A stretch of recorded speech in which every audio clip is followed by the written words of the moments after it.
It's Chris, Liege Games. YouTube's being weird, but that's not going to stop me from putting out more videos, so let's just do it. This is a video, okay, we are over halfway through 2021, and I thought I'd take a look back. You know, you guys always talk about, okay, what do you like? What do you like to play? What do you want to play? That sort of thing. Well, let's take a look at the top 10 games that are new to me that I have played so far in 2021. Now, there's going to be a little bit of smattering all over the place because some is going to be newer, some are going to be older, but just, again, what is new to me in 2021? If I played it in 2020, it's not on this list. If it just got played, it's not on this list. A couple honorable mentions, and then we'll just go straight into the top 10 because that's what's the most interesting anyway. As always, thanks for tuning in. Let's do this. So I'm going to cheat on this one. So first up, honorable mention number 1, this is Destinies. Now, if you missed my review on Destinies, most of you did, that's okay. It's a great game. Long story short, you're taking the narrative, the app-driven game that uses these interesting way of you doing skill checks where you're moving these markers from the right side of the board to the left side of the board to make your dice rolling easier to get the sum that you need. And you're just using these cards to mitigate these dice rolls and these actions, and you're moving about a board, flipping over areas and locations that you're trying to do your destiny of whatever the story is telling you to try to do. It's an odd combination of exploration, tile-based flipping, and app integration. And in theory, on paper, you hear those things and it shouldn't work as well as it is. But I would argue that the sum of the parts is greater than the individual parts in this game. And I think that's why most people like it. Now, the biggest problem with it is, you know, as someone with this style of game, I don't think the replayability is there. Like once I play through a scenario, sort of like once I watch a movie, like I don't really always want to watch a movie again, like actively engaged. Like I'm happy to like have Star Wars sitting on in the background and watch it as much as I love it, but it's not something I'm going to be like, oh yeah, we need to watch that movie again. You know, like my 5 and 7-year-old, they're like, I want to watch this movie again. I'm like, you've seen this movie half a dozen times, right? Like you should have it half memorized by this point, but you want to watch it again? Okay, sure. How many times have I seen those Pokemon movies? Anyway, but that is why it's worth mentioning. That's why it's worth talking about. That's why you're seeing a lot of people really give it accolades for, you know, probably it's going to be on a lot of people's top 10 lists by the end of the year. Me personally, I mean, it was fine. It was a very good game. It's not something that's going to stay in my collection because of those features that I just mentioned. But it takes a unique way of doing things. It drives home the app, but also the multiplayer experience. And I think you're going to see a lot of people adapt it. And I think you're going to see Lucky Duck Games use this in future games that are going to be similar, as I think Divinus is basically the next playoff of this in their series. So that is why Destinies is honorable mention number 1.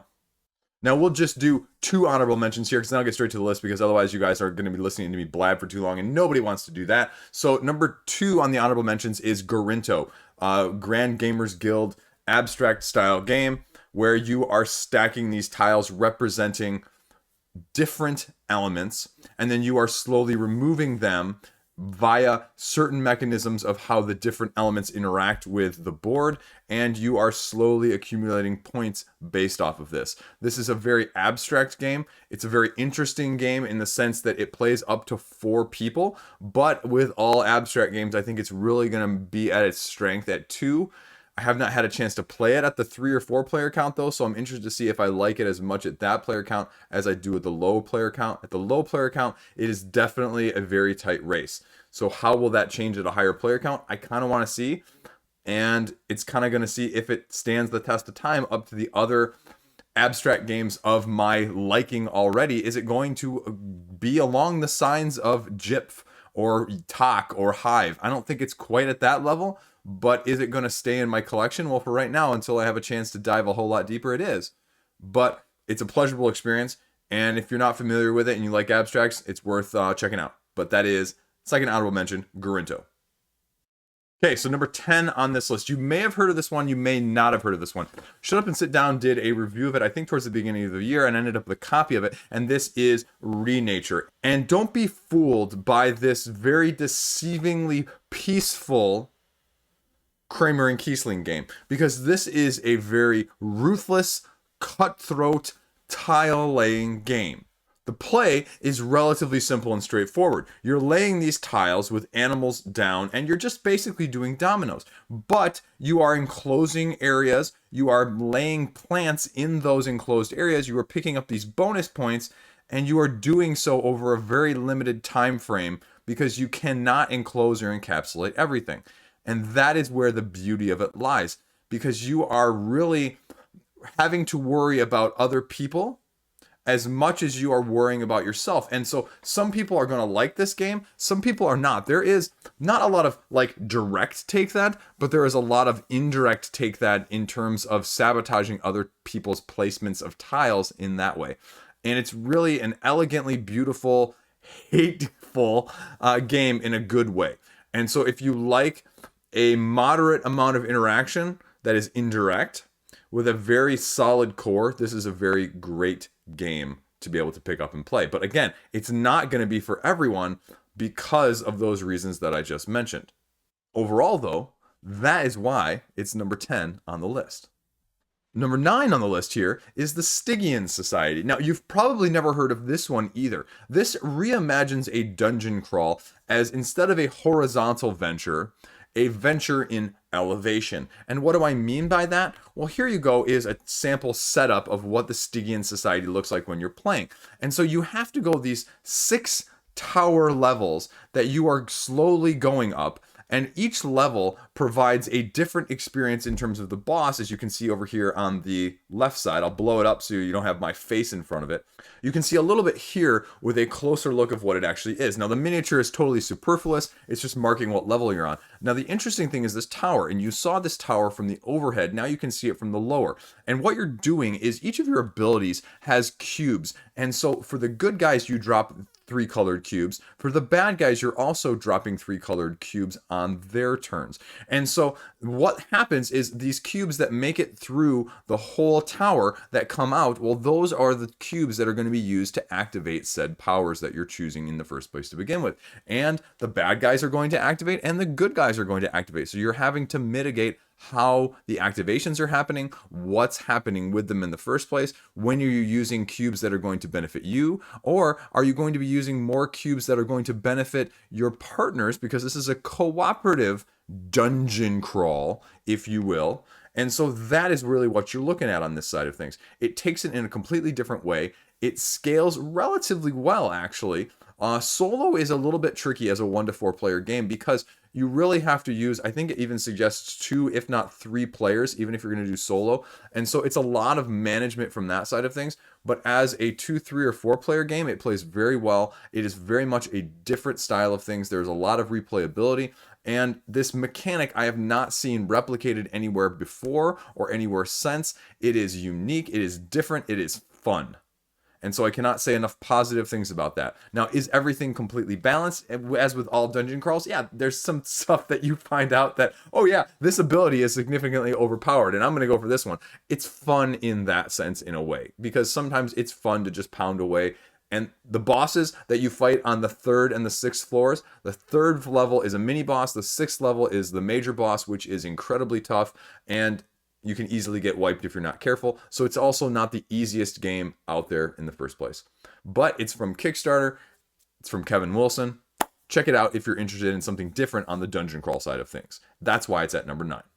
Number 8, and you may have heard me talk about this one on the Kickstarter run-up. You may have missed it. As a fan of, like I mentioned, the hard co-ops, this is Dragon Scary Go Round. Now, this name is whatever. Take it for what it is, but it aptly describes in a very succinct manner what you're doing. You have this dragon that is slowly moving around the outside of this tower. You have to get in position and attack the dragon 6 times while playing these cards that give multiple options, multiple actions each turn that you have to do all of, and you're having to mitigate both knocking out the dragon before it goes 2 times all the way around, and then also avoiding the black ghost and the white ghost that are constantly circling as well via those movements on those cards that you're playing that can capture you.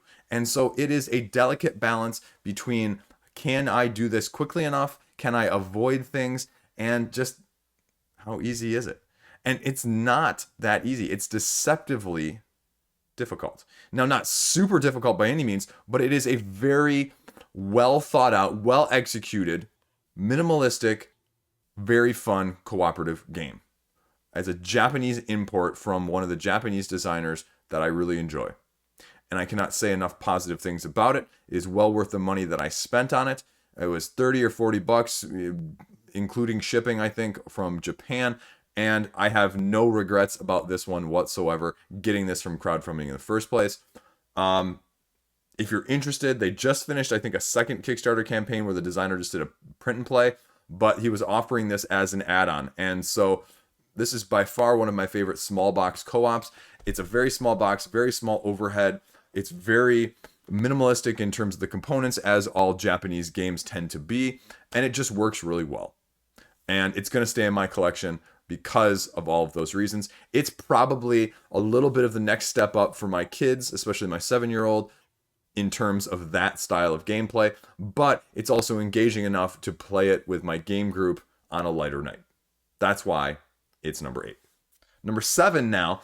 Now, I went a little bit more specific on this one. Number 7 is Marvel United, but I'm specifically going to focus on the Marvel United Infinity Gauntlet campaign/expansion. And that's because I'd say it is inarguably the best expansion to come out with the first Marvel United. And the first Marvel United, the core box alone, is okay.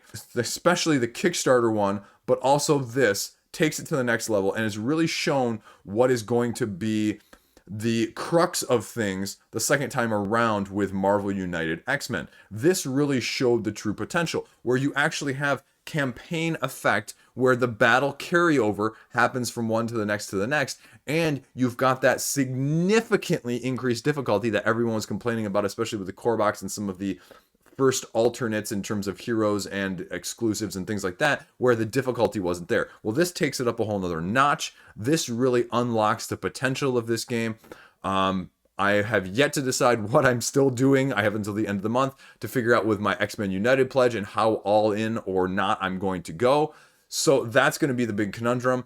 So either way, though, this is by far and away the best expansion from the first set. If you don't have it and you're looking for something, this is the one that I would recommend over all others that are out right now. But that's why. I mean, it's just that good, where you are going through Thanos' henchmen, where if they get certain objectives, they reach certain points in the deck that they're drawing, Thanos gets Infinity Stones. And if he gets the Infinity Stones, it's going to be a big boon to him at that final battle if you can make it to him. And if you can mitigate that and work very quickly and efficiently, then you can stop him from getting as many, and you can actually have a fighting chance. And it just takes the narrative in there and incorporates it in just enough way to make you feel more engaged. And you can still play through the whole thing probably in about 2 hours, a little over 2 hours if you wanted to, back to back to back to back to back. So that's why it's number 7. Now, number 6, this is going back just a little bit, because this is Tom Lehman's Res Arcana. Now, I'm a little bit late on the bus on this one, but I really have to say that this is probably should be higher on this list because of how much I enjoy it. Because it also is easily played with a 2-player count as well as easily as a 4-player count. Everyone I've played with it enjoys it. It is a different take on the engine builder. You know, if you think of the traditional engine builder, this sort of reinvents that concept, where instead of gradually growing your engine based on gaining new things and gaining new things and gaining new things, you are given a set engine and you have to then work out how that engine is going to be maximized in front of you in a race to get the most points before other people can figure out their engine doing the same thing with various numbers of cards. And you are given many options, including the mage that you're starting out with asymmetric powers, as well as the elements that you're going to be manipulating along the way. I actually have the expansion as well, and I would not play without the expansion, just with the slight amount of variety and just tinge of complexity that it adds, even though it's ever so slight, that it just all flows so smoothly.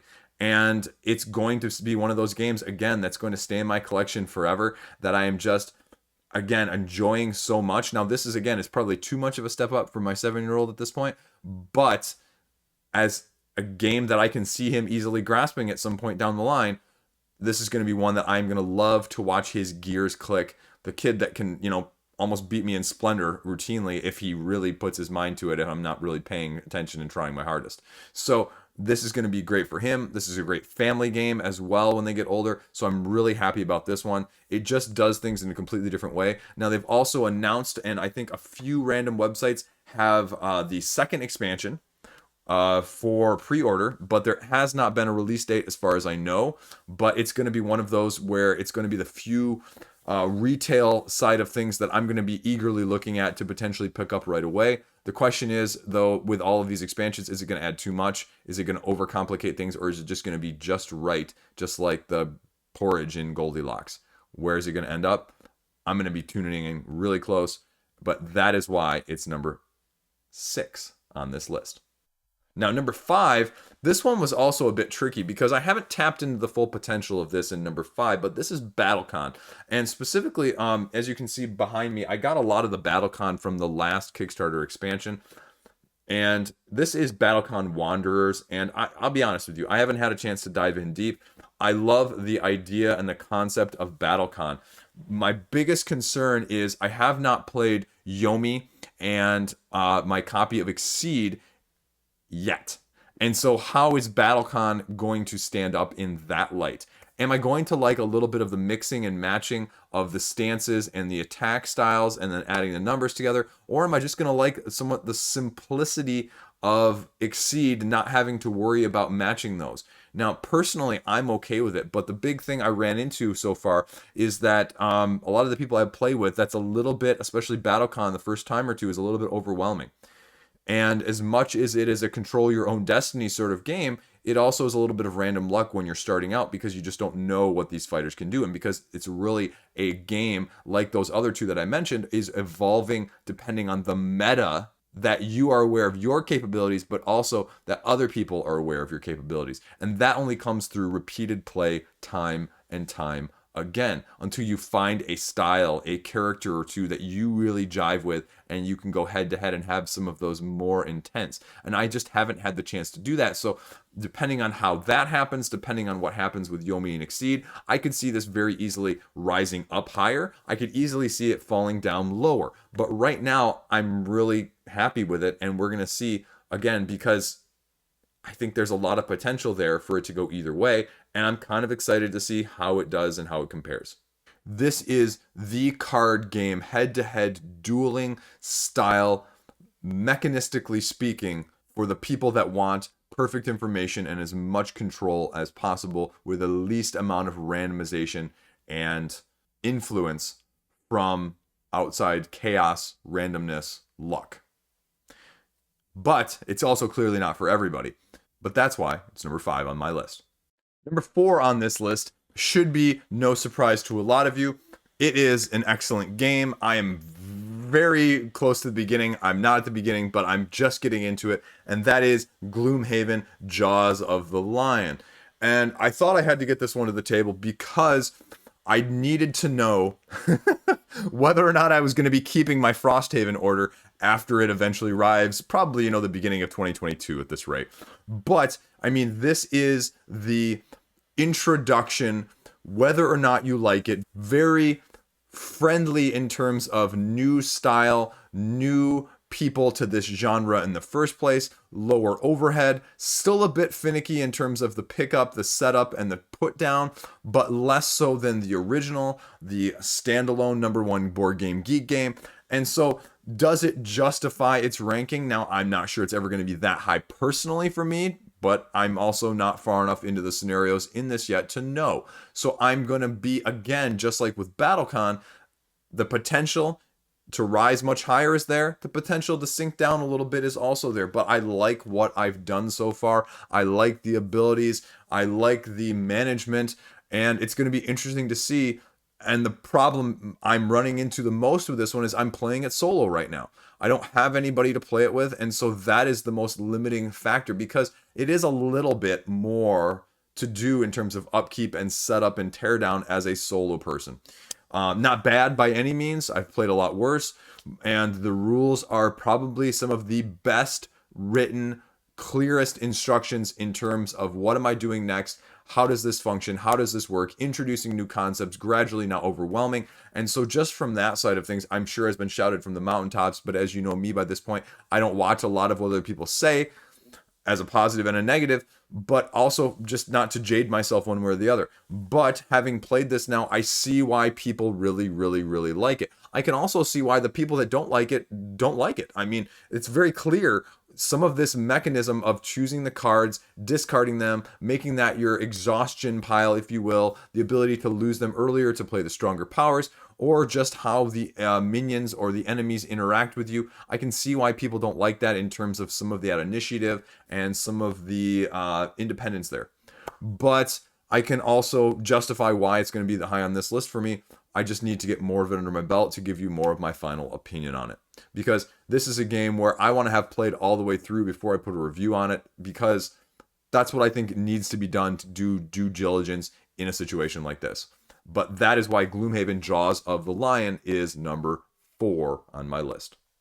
Number 3 on this list, this is going to surprise a lot of you, but this is actually a dexterity game. If you're not familiar with this, this is from Awakened Realms Light, one that has been very hard, surprisingly, to get a hold of in a US.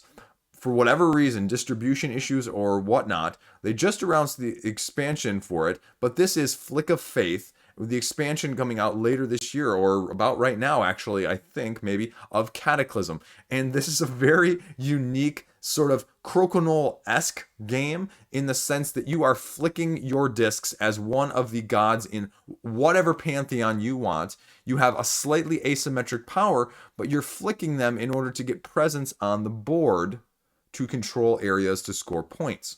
You're putting your temples out there that are going to be extra control, because this is an area control dexterity flicking game. And you can see there's just slight asymmetry down here. You start out with these guys, and some of this other stuff goes into effect, because this is really where the bread and butter of this game is. There are these rules cards that you're drawing and voting on at the beginning of every single round.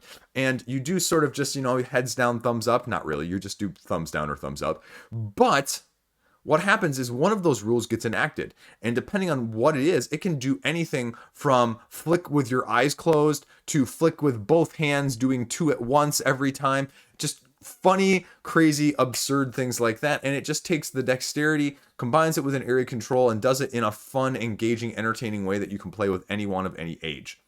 And it's enough so that I feel like just a little bit more with the expansion in terms of depth, powers, asymmetry is going to make it that much better. So that is, again, a second time on this list where I'm probably going to pick something up at retail that I don't normally do, just because I think it's one of those games that would really just get that much better with a little bit additional gameplay. Straightforward, easy to explain, engaging, fun. Just availability is the biggest issue now. But that is why Flick of Faith is number 3 on my list. Now, number 2, I know you guys were clearly pumped by this when the review came out for the original Let's Make a Dice Route. I think we hit 100 views in the first 24 hours. Woo! Anyway, but I like this style of game. This is, if you have not experienced that game, I would argue, and I'm going to do a review for this one too, so I can already tell you guys are going to be pumped in the comment section for this too, but I would argue that this is a better overall game than the roll and write, if you will, with that one. This is an actual roll and write as a dice version of the original Let's Make a Bus Route, and it gives that much more decision making, that much more issues, that many more choices that you're having to do, like some of the best roll and writes out there. It also solves one of my biggest criticisms of the original Let's Make a Bus Route, is there's 2 separate maps that are not the same. And so you're rolling these 6 dice, these 6 white dice on your turn, and you go through 12 rounds. Each round, it's only 1 to 2 player, and that's probably the biggest fault to it, is you can't play like the original with 3 or 4.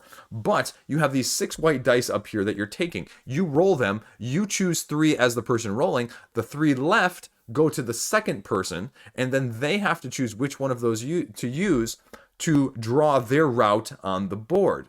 Because the 3 that you choose as the person who's rolling are just things you get to mark off. But they have to go on the board, which is going to give them other things that they're going to be marking off. And then you just score at the end. And it is a much tighter version. It is much more take that version, potentially. Not in a necessarily direct, but even in an indirect. It just depends on sometimes how mean you want to be, because there are more chances for breaking people's routes in this game than there are the original. So All in all, I'm super glad I imported this. I played it with my 13-year-old niece. I've played it with my wife. I've played it with someone else in my game group, and everybody loves it. So if you're looking for something completely different on the roll and write scene, or you are a big roll and write person in general, I highly, highly recommend this. And now Sashi and Sashi are actually importing or allowing you to ship directly from Japan, which is also brand new. And so if you're interested, gotta check this one out. That's why it's number 2. So what's number 1? Bullet. Level 99 games. This is probably, I'll tell you right now, I said earlier in my year when I put the review out of this that it's probably going to be in my top 10. Now in July, 7 months into the year, I'll tell you again. Right now, this is easily going to be in my top 10 games, new games from 2021. It might be even be in my top 10 games like of all time. Like, I really, really like this game. It is a completely different, unique take on a shoot 'em up action style arcade game where you are drawing tokens from your bag, slotting them according to the number, how far down they go on your columns, hoping to not mitigate, hoping to avoid having them go all to the bottom, because then that is the equivalent of getting shot and losing one of your life points, and you're using your powers to manipulate these tokens around the board to eliminate them, so then the ones you eliminate get sent to the next person next to you at the end of the round.